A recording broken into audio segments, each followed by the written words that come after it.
Ah punaise, mais qui a oublié de fermer le robinet? Oh là là, mais c'est immonde tout ce pétrole qui s'échappe. Quoi? Y a pas de robinet? Ah oui, je me souviens, c'était en 2010, la plateforme Deepwater Horizon avait explosé. On avait eu 6 mois de fuite incontrôlable. 40 000 barils par jour, plus de 6 millions de litres, c'est incroyable! Enfin, d'un autre côté, 40 000 barils, c'est rien, hein.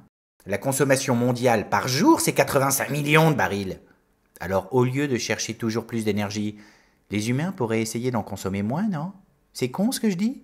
Le problème de l'espèce humaine, c'est qu'elle se croit sur un chemin tout tracé, comme si de tout temps, les sociétés avaient disposé d'énormément d'énergie. Mais les humains n'ont pas toujours été les énergivores que nous connaissons. Avant la découverte du charbon, les sociétés utilisaient de l'énergie, bien sûr, mais en quantité limitée. Ça fait toute la différence. Quand il n'y avait pas de vent, les moulins s'arrêtaient. Et les chevaux de la diligence, ils devaient se reposer, bien sûr. Avec les énergies fossiles, charbon, pétrole et uranium, l'humanité fait voler en éclats toutes ses limites. Et pourtant, régulièrement, certains événements devraient faire réfléchir les humains. Et si au lieu de penser consommation, on pensait service énergétique? Par exemple, je veux me déplacer. Alors bien sûr, je peux prendre mon skateboard.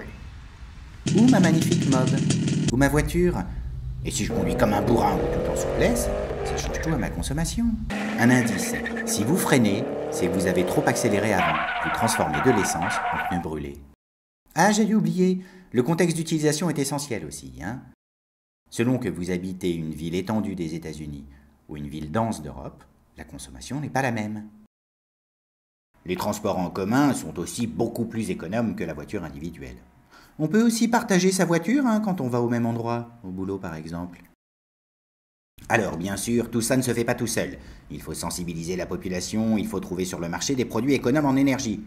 Il faut que ces produits soient accessibles au plus grand nombre, Il faut les transports en commun, enfin bref, il faut que les politiques s'y mettent, quoi, Allez, c'est pas tout ça, faut que je prenne l'avion pour aller faire du ski à Dubaï. Bye bye! Quand te reverrai-je, pays merveilleux.